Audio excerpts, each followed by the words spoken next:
Johnny boy, how are you today, man? Absolutely great, guys. Happy holidays. So good to be with you. All right, good to have you. Well, just do this here, John. Rather than regurgitate, because we kind of hit some of the obvious stuff, whether it's a Monmouth or a Tulsa or the whole Kentucky A&M thing or Syracuse. Give us something, in your opinion, that is a little less obvious, but maybe as egregious, where you just said, man, that's not right, with seeding or an omission or anything. Arizona was a 6 seed in what I'm calling the region of death, which is the South region right now, because any region that has Arizona as a 6 seed is going to be absolutely brutal. I think that was one thing you had to look at, obviously. And I think, when you think about the fact that Arizona was one free throw away from beating Oregon in the Pac-12 tournament semifinals last week in Las Vegas, and the fact that Oregon's a 1 and Arizona's a 6, that shows you how meaningless seeds are in this NCAA tournament. If there's one thing you have to prepare yourself for the next couple of weeks, it's anarchy. Yeah, it's funny you say that, because that's kind of what I said, the anti-chalk route. You can't just assume, if you don't know what's going on, that this team is ranked 15 and this one is ranked whatever, and they're automatically going to lose. Is that unique to this year, or is it, you know what I mean? Because it's felt like this all college basketball season long. Well, upset, I think, Teague, the thing you need to look at when you evaluate the regions, and this is what I did last night when we were on the air, every region has its own identity. I just highlighted the region of death. You look at the West region, it's the region of mystery. And parity has been the one word that has been synonymous with this college basketball season, and that has allowed programs that aren't blue bloods a chance to take a seat at the main table. Yeah. Oregon's the 1 in the West. Oklahoma's the 2. Texas A&M is the 3. Duke is the 4, but this isn't vintage Duke, and Baylor is the 5. The West region, the region of mystery. It comes with nicknames, this guy. We got a chance. If we get this far, Texas A&M to play, which will be great for the state of Texas. I'll go back to what you said about Arizona, because I know you're real tight with Calipari. Speak to him a lot during the season. Go visit Kentucky during the offseason. You don't Cal forever. And I know you heard what he said about the seedings, how it doesn't necessarily affect the team that's misseeded, but it really could have a residual effect on those in the bracket or in the region. And I think a good example of that is Miami going to get penalized here if Arizona wins, which they probably will, and Miami wins by the fact that Arizona's misseeded. And I agree with you. Miami's got to play Arizona in round 2. Well, and that's not fair. But this is one thing I think we need to look at, and I learned this because I was fortunate enough to sit in on a mock selection of the bracket in Indianapolis. Oh, you went to that? I went to that this year, and yeah, if anybody you were off that day, we talked about it. Yeah, it's one of the more fascinating things I've ever been a part of in my life. And here's the thing: one game at the end of the season does not make or break your seed line. It is your total body of work, and your total body of work usurps your conference record. Now think about this. Clemson and Virginia Tech had better ACC records than Syracuse and Pitt, but the body of work as evaluated by the selection committee for Syracuse and Pitt trumped that of Clemson and Virginia Tech. So, Brandon, to be honest with you, conference tournaments to people from the periphery are something of a springboard, because that is when the nation really turns to college basketball. But for the people in that room, it's a neutral court game, and that's it. Yeah. Do you think the process needs to be changed, overhauled a little bit? I think college basketball is a sport that is based on unpredictability. Very rarely do you have a year like last season where we went into the NCAA tournament and we knew we had Kentucky, Duke, and Wisconsin. That is very, very rare. But I think the thing that's really reiterated by, the parity that we've seen is what we've seen at the mid-major level. I think the mid-major level in conference tournaments reiterates the parity, because parity isn't just really held to the Power 5 level in the Big East and the Atlantic 10. How many 1 seeds in mid-major conference tournaments did we see go out? I've got a funny story. Last week, I'm talking to a Conference USA head coach, and I'm trying to get my nuggets ready for this week. I'm trying to get stuff in the arsenal. I'm trying to be a canteen in the desert, so I always have stuff. We get the point. You're trying to He's get some telling info. me that UAB could go to the Sweet 16. 4 hours later, they lost to Western Kentucky, who was a 500 team. That encapsulates the sport in a nutshell. All right, Jon Rothstein is with us in the studio. Tiki and Tierney, getting a bunch of tweets, people, and we're gonna rifle through them next segment. So get them in at Tiki and Tierney. Back to something you just said, John, about the unpredictable nature of the results, which I love. I mean, a turbulent, topsy-turvy regular season's very good. I said this to Tiki. I'm sure you know the stat, but for those who missed it, I'll reiterate it very quickly. Then I got a question for you. This year, the top 1 seeds, the 4 number 1 seeds combined, have more losses of any compilation of top seeds since 2000. So it's nearly 2 decades. So it's been a crazy season. But unpredictable results is very different than an unpredictable process. And my problem with the committee, I love the craziness on Saturdays. I don't like not knowing what the hell's going on in the room. And it seems like every year it changes. That's not good. No, and I think one thing that you're looking at is every year there's going to be a head scratcher. Last year it was UCLA. UCLA last year had one win that stood out on its resume, the home win over Utah at Pauley Pavilion. But because of the way it played, last year at Arizona, the committee felt that they were an NCAA tournament team. And I will say this, another thing I learned from being in the mock selection of the bracket, when it gets down to the nitty-gritty and it gets down to those last spots in the field, if you evaluate all the numbers and there's different members of the committee making arguments for different teams, there will be people in that room that say, shirts and skins, who's winning? Yeah, they want. That's how it gets to, it's that's divisive. And that's when the eye test gets in. It is one of the more passionate, fiery types of things. But who wins out? Well, I mean, if the room's partly divided, somebody eventually's got to walk away with the ball. Who gets it? No question. You know what I'm saying? How does the resolution ultimately come if there's dissension or disagreement? Well, I think, what you're going to see is when there is a unanimous thought process over one topic, such as Virginia getting a 1 seed over Michigan State, that trumps all. I think, though, you are going to see, especially this year, more of the issues in the selection committee room, I believe, from what I heard, were more towards the teams at the bottom of the bracket playing their way onto the bubble because of how different the bubble was this year. You got to remember, the last 2 teams in the NCAA tournament this year wouldn't have made the NCAA tournament if Louisville and SMU were postseason eligible. Ah, that's true. That's another little curveball. That's right. 2 really good teams.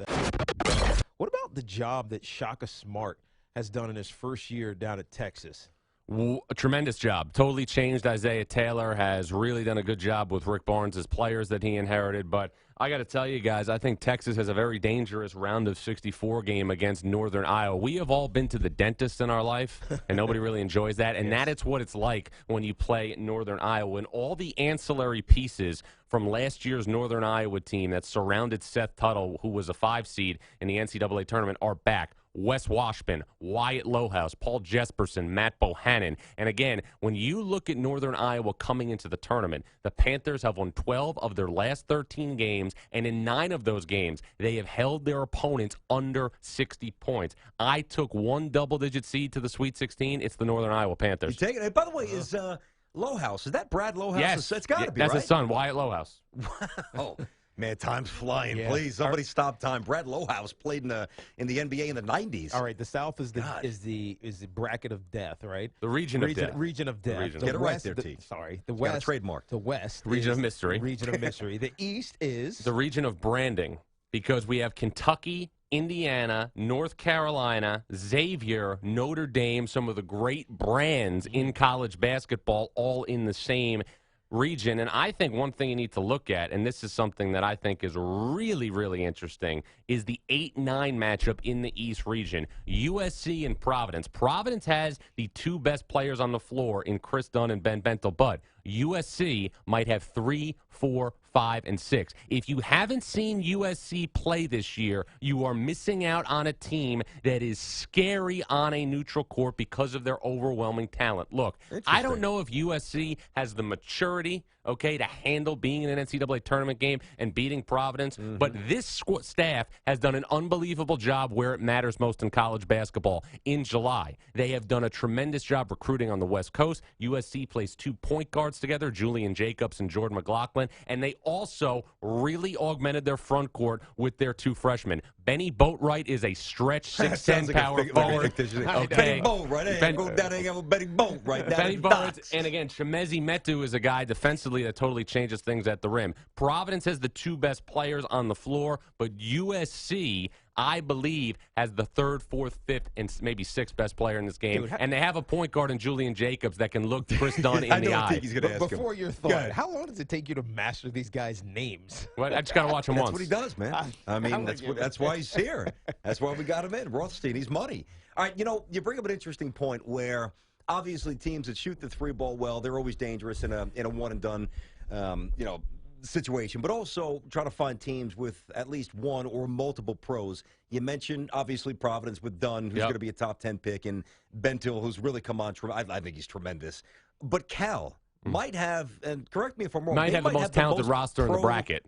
They have 3 NBA players. They might have the most talented roster in the bracket. And so why'd they struggle at times this year? I think here's one thing you have to look at. When you look at Cal's best 5 players in terms of overall talent, Ty Wallace, Ivan Rabb, Jaylen Brown, Jordan Matthews, and Jabari Bird. Now, that always necessarily wasn't their best team on the floor at the same time. So there was a move made by Konzo Martin about a month ago when he decided to slide Ivan Rabb more to power forward, so he would have a tougher, bigger front line, and he played Cameron Rooks, the son of Sean Rooks, a 7-footer in the middle. Cal became a better screening team. They became a better defensive team. They weren't as good of a scoring team. But where Cal gets scary is when Cal goes a little smaller, and they've used Jaylen Brown at power forward. Jaylen Brown, other than Brandon Ingram, might be the best NBA prospect in the 2016 NCAA tournament. Now, have Cal's veterans played well over the last month? Has Jabari Bird shot the ball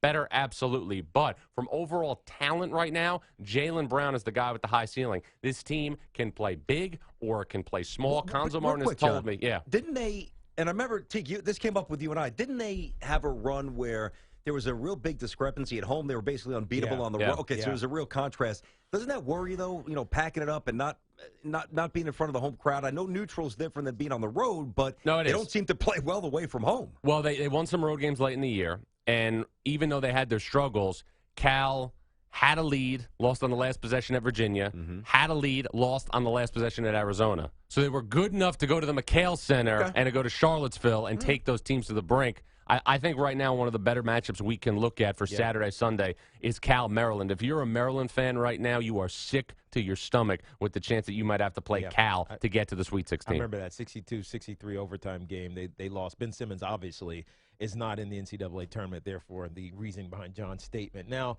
the Midwest is the region of revenge. And for Virginia alums right now, you were jumping for joy on Sunday night when you saw that Virginia got a number 1 seed in the NCAA tournament. But then that joy went to fear, and you had a bad tense sense of fear in the pit of your stomach because Michigan State is the 2 seed. And Brandon, you know I'm a big fan of the heavyweight division in professional boxing, especially in the 90s. To me, the situation when there was one. To me, the situation with Virginia and Michigan State is like with Evander Holyfield and Mike Tyson. But it could be Holyfield had to get through Tyson to prove his legitimacy, and I think Virginia has to get through Michigan State to get through and get to a Final Four. The NCAA tournament is always about guard play, and Colorado has not had a double-figure scoring game from its point guard sophomore Dominic Collier since February 15th. A big edge in that game. How the hell does he know that? See, that's scary. A big edge in that game, perimeter-wise, to UConn. Jalen Adams, Sterling Gibbs played very well in Orlando during the AAC tournament. I have UConn advancing to take on Kansas in the round of 32. Let me ask you, we had Kevin Ollie on the show the other day, and I know that you've been around the UConn program for a long time. We're going back to Calhoun, who we really miss. I mean, the college game, and Kevin Ollie's done a great job, but we just miss Calhoun's press conferences, his demeanor. We miss Jim Calhoun. Well, I used to go up to UConn practice, and I would every year talk to him after practice. You know what he would say? What picks are you going to mess up this year? That's him. That's Jim Calhoun. Your early favorite to win it all. Look, Kansas and Michigan State 9-2. are the 2 best teams in the country right now, so I knew I was taking them. You have to roll the dice a couple of places Carolina, with what we've seen. You have to. I'm taking Oklahoma out of the region of mystery. Okay. Because I think it's a higher power is going to put Oklahoma and Kansas together another time in Phase 3, which Kansas has won the first 2 games. Okay. And look, I've thought that the Big 12 has been the best conference in college basketball all season long. And I think, we have such great brands in the East region. But I think we are set up for an absolute war in the Sweet 16 between Carolina and Kentucky. And whoever limps out of that game is going to be bruised and battered. And I've got the West Virginia Mountaineers coming out. Bob Huggins, a guy that we had him on the show the other day. A guy that I think has done one of the great coaching jobs this year, in history. And again, West Virginia basketball this year is tougher than a long weekend at your in-laws.